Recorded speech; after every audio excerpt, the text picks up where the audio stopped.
Olá pessoal, tudo bem com vocês? Eu sou Edmundo Conde, estou hoje aqui com o colega de trabalho Christian Leite, especialista na área de assédio moral, entre outras coisas. E inicialmente eu gostaria de fazer uma pergunta para você, Christian. Como que nós podemos definir o assédio moral no trabalho? Bom, assédio moral dentro do ambiente de trabalho é uma prática que ela visa sempre denegrir a imagem da vítima. Ela é feita por uma série de atos e fatos, né, produzidos sempre pelo agente causador, e que visa levar a miséria, o sentimento psicológico e, de uma forma secundária, até o físico dessa pessoa que é a vítima, quem sofre, né? Ele sempre existe por uma diferença pessoal ou de interesses ou político dentro do ambiente de trabalho.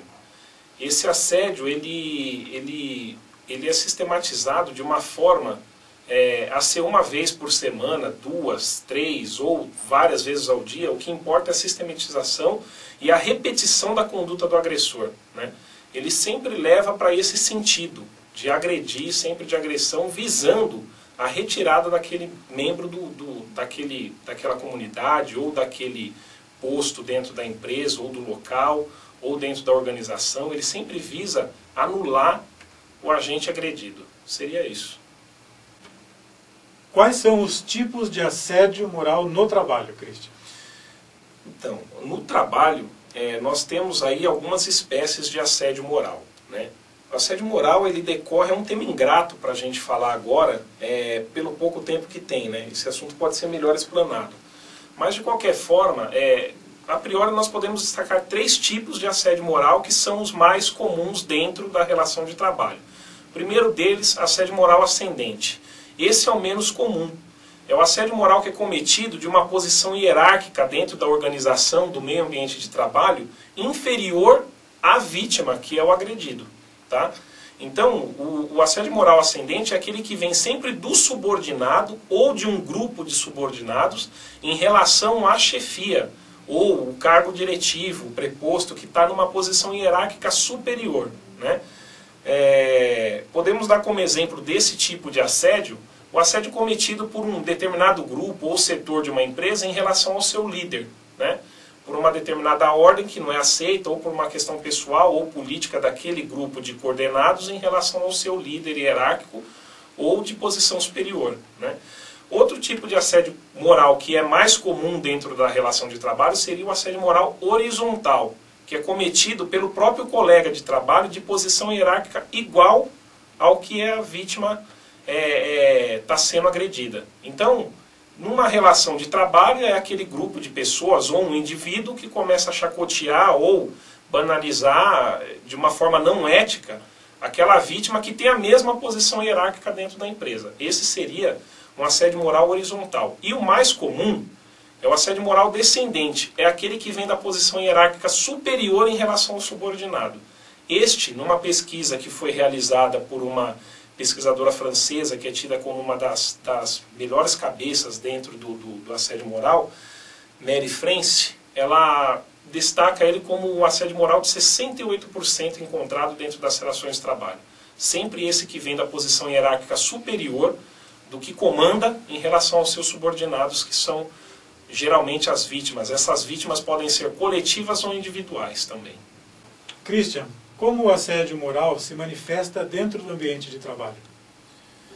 Bom, dentro do ambiente de trabalho, o assédio moral ele passa por uma fase, seria uma pré-fase, onde o agente causador ele percebe, ou de forma consciente ou inconsciente, essa diferença de interesse em relação à sua vítima.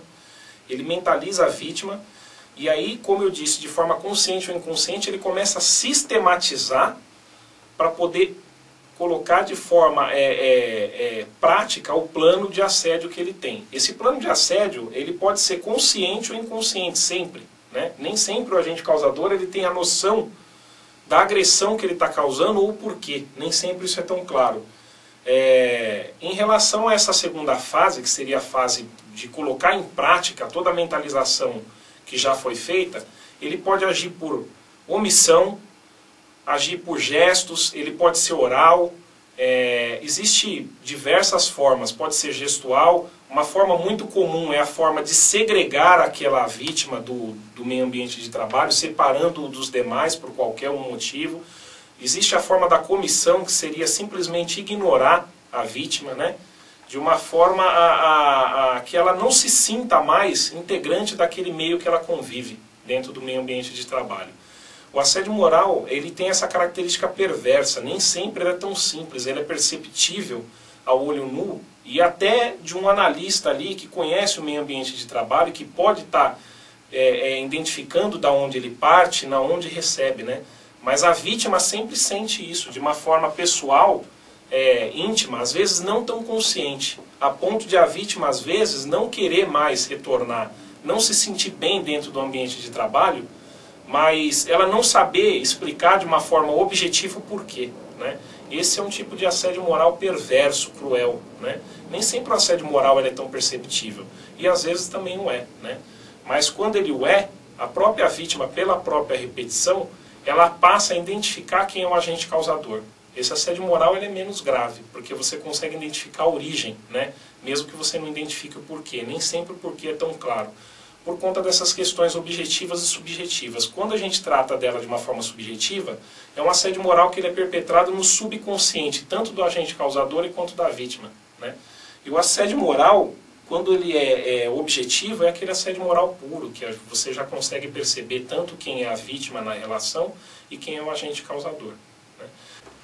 E qual a responsabilidade da empresa nesse processo? O que o empregador pode fazer diante dessas situações? Então, diante do quadro do assédio moral dentro da relação de trabalho, o empregador ele precisa se preocupar principalmente, eu digo que de forma assim, é essencial se preocupar com a responsabilidade patronal aí, que seria objetiva, né? Trocando aí em pouco tempo que a gente tem para dizer, seria alertar o empregador de que a responsabilidade nesses casos, quando se perpetra o assédio moral, e isso vai para uma discussão judicial, ele responde de forma objetiva, na onde o empregado, ele provando a conduta e provando quem é o assediador, independentemente da interferência do proprietário da empresa, ou da SA, ou do comando de administração, ele vai responder pelo assédio causado pelo aquele funcionário, né? Não adianta só o treinamento da parte superior do quadro de funcionário. O treinamento ele tem que envolver todo o ambiente de trabalho, desde a posição mais baixa na fábrica, ou na produção, ou dentro da empresa, até os níveis mais altos da corporação. O ambiente de trabalho ele é composto por diversos tipos de elementos dentro da cadeia da empresa. E todos eles têm que participar desse treinamento. Como eu disse, a forma de trabalhar esse tipo de mal dentro do ambiente de trabalho seria, sem sombra de dúvida, com treinamento, conscientização, palestra. E isso tem que envolver todo o quadro. Não adianta só uma parte da empresa conscientizar e outra não. É como na pesquisa da Mary France Rigoren, que ela destaca que o assédio moral mais cometido é o descendente, que vem de cima para baixo, 68%. Mas ainda sobram 32% de assédio moral, que ele é o horizontal, que gera muito prejuízo para a empresa, e o ascendente também, que é aquele que vem de baixo para cima. Então, todo o quadro de funcionário tem que, sem sombra de dúvida, estar treinado para esse tipo de mal, para tentar evitar. A única forma seria a prevenção, realmente. Bem, eu gostaria de agradecer ao Christian, obrigado pelas suas palavras. Como vocês puderam perceber, o tema é muito rico, é muito vasto. Então, se você tiver interesse, entre no site Instituto Gessoni e saiba mais sobre esse tema, as palestras, os cursos, os treinamentos, as orientações, ok? Um grande abraço e até a próxima.